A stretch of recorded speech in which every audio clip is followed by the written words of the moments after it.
Hello दोस्तों। तो आज हम जिस बुक की बात करने वाले हैं वो बुक इस बात पे फोकस करती है कि हमें ट्रैवल कैसे करना चाहिए, कहाँ ट्रैवल करना चाहिए। इसके लिए तो आपके पास में ढेर सारे ब्रोशर्स और वेबसाइट्स हैं। तो आज हम जानेंगे कि हमें ट्रैवल एक्चुअली में करना कैसे चाहिए। सबसे पहली चीज़ तो ये कि हमने हमारी सारी हैप्पीनेस मटेरियलिस्टिक चीज़ों पर निर्भर कर दी है। जैसे कि हमें अगर अच्छा होटल मिलेगा या अच्छा खाने को मिलेगा तो ही हम ट्रैवल को एंजॉय कर पाएंगे, तो ही हम खुश होंगे। और इस तरह की मटेरियलिस्टिक डिपेंडेंस की वजह से हम अपने ट्रैवल को पूरी तरीके से एंजॉय नहीं कर पाते हैं।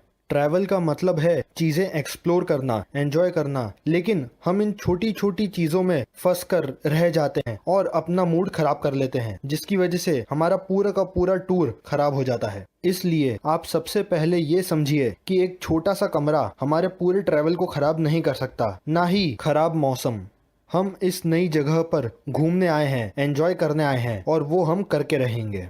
हैप्पीनेस एक साइकोलॉजिकल थिंग है, इसीलिए अगर आप चाहें तो आप अपने कमरे में आराम से बैठकर भी खुश रह सकते हैं। और इस कोविड के समय पे ये एक बहुत अच्छा ऑप्शन है। आप चाहें तो अपने पुराने ट्रेवल्स के फोटो देखिए, वीडियोस देखिए, या फिर किसी नई जगह के भी वीडियोस देख सकते हैं। इससे आपको एक काफ़ी अच्छा एक्सपीरियंस मिलेगा। ऑथर का कहना है कि जब भी वो काफी परेशान रहते थे तब वो अपने पुराने ट्रेवल्स की यादों को ताज़ा कर लिया करते थे। इससे उन्हें सुकून मिलता था। और अगर उन ट्रेवल्स के अंदर कुछ नेचर से जुड़े हुए इंसिडेंट्स हैं तो ऑथर अपने एक्सपीरियंस से कहते हैं कि अगर आप किसी नेचर से रिलेटेड जगह घूम चुके हैं और उसके बारे में सोचते हैं तो आपका मूड काफ़ी ज़्यादा अच्छा हो जाएगा।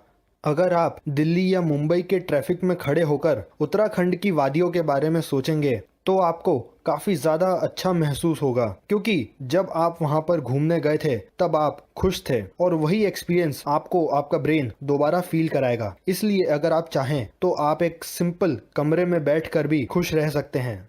ट्रैवलिंग का असली मज़ा तो तब है जब हम चीज़ों को अपने नज़रिए से देखें, एक्सप्लोर करें और जिज्ञासा के साथ चीज़ों को जानने की कोशिश करें। लेकिन आज की दुनिया में हम गाइड को इस्तेमाल करते हैं, हम अलग अलग वेबसाइट्स चेक करते हैं ताकि हम जहां पर भी जा रहे हैं उसके बारे में पहले ही सारी जानकारी ले लें, जिसकी वजह से उस जगह का सारा चार्म, सारा क्रेज वो सब खत्म हो जाता है। इसलिए जब भी आप कहीं घूमने जाएं, कॉमन चीज़ों से हटकर थोड़ा सा अपनी जिज्ञासा के अनुसार घूमने की कोशिश करें और उस जगह को एक्सप्लोर करें कि वहाँ का एटमॉस्फेयर कैसा है, लोग कैसे हैं। जब ऑथर एक टूर पर गए थे तो उन्हें एक चर्च की डिज़ाइन काफ़ी ज़्यादा अट्रैक्टिव और यूनिक लगी, जिसकी वजह से उनका पूरा ट्रैवल काफ़ी ज़्यादा अमेजिंग और इंटरेस्टिंग हो गया। हो सकता है कि आपके अंदर भी जिज्ञासा की कीड़ा अभी भी जिंदा हो और आपके भी वो टूर को इंटरेस्टिंग बना दे।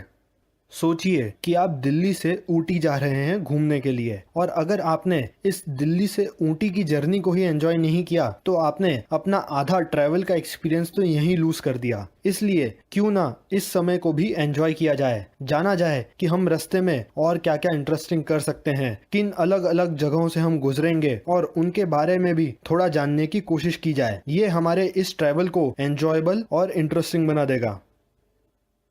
हम अक्सर गोल के चक्कर में प्रोसेस को नज़रअंदाज कर देते हैं। मुझे आज भी याद है जब मैं स्कूल जाया करता था तो रास्ते में एक आम का पेड़ आता था और गर्मियों के समय पर मैं उस पे से केरी तोड़कर स्कूल ले जाता था और अपने दोस्तों के साथ खाया करता था।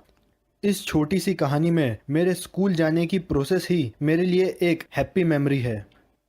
जब हम ट्रैवल करते हैं तो हम काफ़ी ज़्यादा फ्री महसूस करते हैं, इसीलिए हम उस ट्रैवल को एंजॉय कर पाते हैं। हमारे रोज़मर्रा की ज़िंदगी में हम खुद को बांधे रखते हैं कि हमें क्या करना है, किस तरीके से करना है, कहाँ कैसे बिहेव करना है, किस तरीके से खाना है। लेकिन जब हम ट्रैवल करते हैं तो उस नई जगह पर हमें कोई नहीं जानता, इसलिए हम काफ़ी आसानी से अपने आप को एंजॉय कर पाते हैं और अपने आप को फ्री कर देते हैं। इसलिए ऑथर का ये मानना है कि हमें साल में एटलीस्ट एक बार कहीं ट्रैवल ज़रूर करना चाहिए ताकि हम खुद को और ज्यादा बेहतर समझ सकें। ट्रैवल सिर्फ बाहर की चीजों को जानने के लिए नहीं, खुद को जानने के लिए भी तो हो सकता है।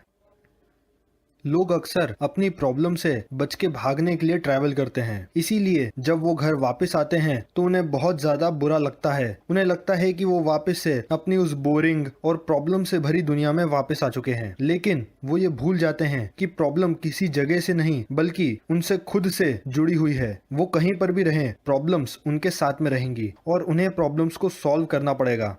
जहां तक बात रही बोर होने की, तो मुझे नहीं लगता कि आपने अभी तक अपने शहर की सारी गलियां देख रखी होंगी। तो क्यों ना आज अपने शहर को ही घूमा जाए, एक बार दोबारा नए नजरिए से अपने ही शहर को एंजॉय करा जाए। ट्रैवल कभी भी अपनी प्रॉब्लम से बच के भागने के लिए मत करो, बल्कि नई चीजों को जानने के लिए, नई लोकेशंस को एक्सप्लोर करने के लिए करो। तो अपने ट्रैवल को ज्यादा अच्छी तरीके से एंजॉय कर पाओगे। फाइनली क्यों ना हम जब अगली बार कहीं घूमने जाएं तो अपने फोन को साइड में रख के जहां पर हम हैं उस जगह को एंजॉय करें। जिस मॉन्यूमेंट को या जिस प्लेस को हम देख रहे हैं उसे गौर से देखें, उसे परखें, उसे समझने की कोशिश करें। अगर आपको फोटो ही चाहिए तो वो तो ढेरों आपको इंटरनेट पर यूं ही मिल जाएंगी। इसलिए एक बार उस जगह को मौका दें ताकि वो आपको रोमांचित कर पाए, कुछ नया सिखा पाए जो कि आपको शायद फोटोज में ना मिले। क्योंकि बस फोटो खींचकर आगे बढ़ जाना ये तो कोई घूमना नहीं हुआ। अगर आपको ये बुक और वीडियो अच्छा लगा तो चैनल को सब्सक्राइब करें, वीडियो को लाइक करें और अपने ओपिनियन को नीचे कमेंट करें। मिलता हूँ आपसे जल्दी ही एक और बुक के साथ। तब तक के लिए thank you and take care.